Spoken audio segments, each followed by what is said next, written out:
Kumar Garu, very good issues, and you also announced a field research station in the at the opening of the Eastern Ghats, gateway of the Eastern Ghats. Thank you. That I think it will flourish a lot and useful for many researchers to come. Thank you.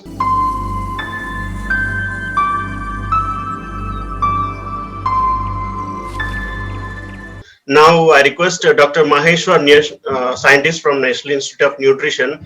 He would like to elicit something on biodiversity and nutrition.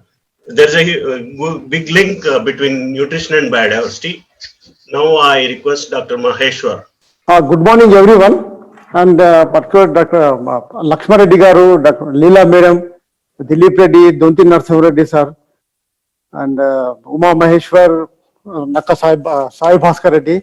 Hi to everyone and other CGR members. Now, as the time is running short, I will just share a few findings, significant findings and interested findings, which I have which I have studied. How nutrition is linked with forestation and environment. And before that, I would like to just say something about this in the background of coronavirus, where no medicine is available yet and there is no vaccination. But one thing everyone agree with undisputed and non-controversial, that we need to improve our immunity to prevent this coronavirus disease. Yes, because the more the immunity we have, the less chances of getting coronavirus. So how you improve your immunity? You can improve your immunity by healthy lifestyle, which includes good nutrition, consumption of good nutrition food. So how we get this nutritious food means it is again connected to environment and particularly forestation. So in a study I conducted, which has strongly which established a strong linkage between deforestation in India and potential threat to nutrition status of people, particularly urban poor. I conducted this study based on the published data, primarily from FSI, FAO, CSO, and National Sample Survey Organization, and other regional level and local specific case studies. The analysis has pointed out intricate relationship between forestation and nutrition. In India, the rate of deforestation is gradually increasing. Subsequently, harvest of minor forest producers registered a slowdown. This could be one among many factors affecting steep rise in prices of edible minor forest products, including fruits, honey, nuts, and vegetables. Price rises could make nutrient foods unaffordable to poor people, thus denying them of availability of micronutrients. And it is also observed that expenditure pattern on fruits and vegetables by urban and rural people have significantly changed. My analysis concluded as deforestation could pose a potential threat to nutrition of urban poor. If I do not go much deeper into the statistics, just I share a few significant findings. To be very brief, animal foods like butter and ghee, whole milk, curd, egg yolk, liver, etc. contain vitamin A, iron, and other micronutrients. But prices of these products are prohibitively expensive for poor families for regular consumption. Hence, people, particularly below poverty line, living in slums of urban areas, purchase green leafy vegetables which are affordable as compared to the above mentioned animal derived products. These green leafy vegetables are rich in iron, and yellow and pink color fruits and vegetables like mango, papaya, and carrot, etc., which are rich in beta carotene, that is vitamin A. So continuous deforestation could lead to shortage of minor forest produce, particularly fruits, vegetables, nuts, honey, and other edible products, which are serving as the only source of micronutrients for poor people living in urban and forest peripheral areas. Therefore, the prices of these products could turn dearer and become unaffordable to the poor people, thus depriving them of micronutrients. As a result, poor families are prone to ailments like night blindness due to vitamin A deficiency and iron deficiency anemia, that is IDA, and other nutrient deficiency disorders.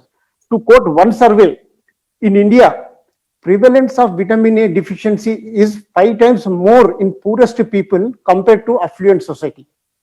As per National Program for Control of Blindness, in their latest statistics, it is indicated that the prevalence of night blindness is uh, three children of the 10,000 children. For every 10,000 children, only 3 children of affluent society is suffering with night blindness, whereas from poor communities, 15 children are suffering for every 10,000. This clearly indicate that due to deprivation of micronutrient products for poor people, it is happening.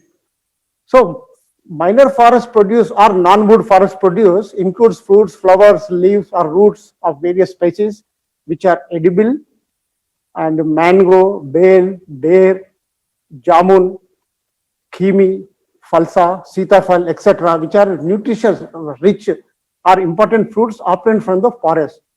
Among the kernels, cashew nuts, akhrots, or walnuts, and groundnut, these are to mention a few, are important products used as vegetables and edible. Many nuts are rich in protein and constitute a valuable addition to staple diets. Almost all forests contain Almost all forests contain a proportion of nut-bearing trees, and the species are endless. But in recent years, minor forest produce is fast depleting from a majority of the agency shanties due to decreasing forest cover in most tribal belts. The diminishing trend in minor forest produce could be one of the many factors for rising prices of nuts, fruits, vegetables. The households with low income and highly price sensitive in food purchase decisions and may be adversely affected by increased food prices. So what I'm trying to say, deforestation indirectly causes price rise of raw food products, that is fruits, nuts, vegetables, and other edible MFPs, and encroachment of forest lands for mining, quarrying, expansion of settlements, dam constructions, and illegal logging can be well attributed to deforestation. In addition, scant rainfall also leads to lesser production of fruits and vegetables, and shortage of these products raises its prices. Hence, the increase in rate of deforestation is a cause of concern to food and nutrition scientists like me. And to conclude, within half minute, I'll conclude. I'll conclude by saying that forestation and nutrition have an intrinsic relationship, and deterioration in per capita availability of minor forest produce surely affects nutrition balance of poor people. Hence, complete and affordable nutrition to all sections of people is not possible without proper conservation of forest and environment. So deforestation leads to shortage of nutrient foods, and price rises affects nutrition status of poor people. So continuous deforestation indirectly causes nutrition deficiency disorders. In this scenario, let all of us here and CGR members and every citizen of India, let us pledge that we'll protect the forest. Anyhow, CGR and Grace is doing that. Once again, on the occasion of this World Environment Day, we'll protect the environment, particularly forest. Let us add to the some land to the forest, but let us see prevent a deforestation. With this, I conclude. Thank you. Thank you, sir. Thank you. Thank you. You made a insight that imminent threat to the health due to the loss of biodiversity and correlation between the biodiversity and the nutritional security of the nation. And there is a lot of way go to ahead about this research, and it is essential. Thank you, sir.